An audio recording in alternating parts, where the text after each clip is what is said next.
He measured, I think one of the words coming out of one of the things they talked about coming out of the combine was, well, he's listed as 320, he's 290. I don't think Aaron Donald ever played a snap at 300, did he? I don't think so. And I'm not telling you he's Aaron Donald.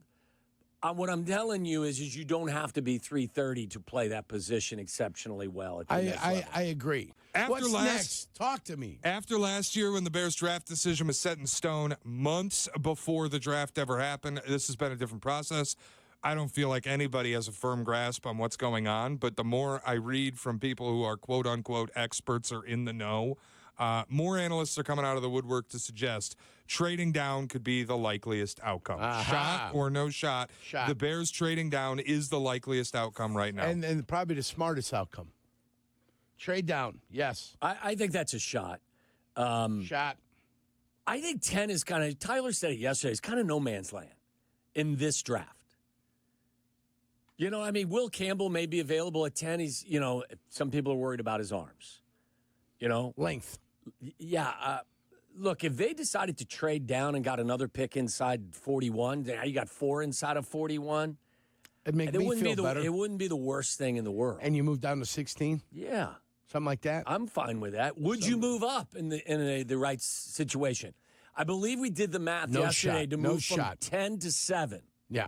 Would cost you your third-round pick. Yeah, no shot. So you switch ones and you give them your third and you get Mason Graham. I'm in. No shot. I'd do it. I would think about it as well. No shot. I wouldn't even think about it. I'd do it. I'll tell you what, I put the tape on Mason Graham. Dude, and again, he's so good. Look, He's active with his hands. Yes. You need to watch him. I've watched Have him. you? I've watched. Isn't he really, plays well in space, doesn't get pushed around? He's very active with his hands. Yeah. The plays well in space part was the biggest surprise to me because you'd think a guy with his frame wouldn't be as great at playing that well. But he can go to the sideline if he needs to on an extended play. And you know what? The field's only so wide, guys. Remember that. He measured, I think one of the words coming out of one of the things they talked about coming out of the combine was, well, he's listed as 320, he's 290. I don't think Aaron Donald ever played a snap at 300, did he? I don't think so. And I'm not telling you he's Aaron Donald. What I'm telling you is you don't have to be 330 to play that position exceptionally well. At the next level. I agree. But, those two big fellas they've got in Tennessee.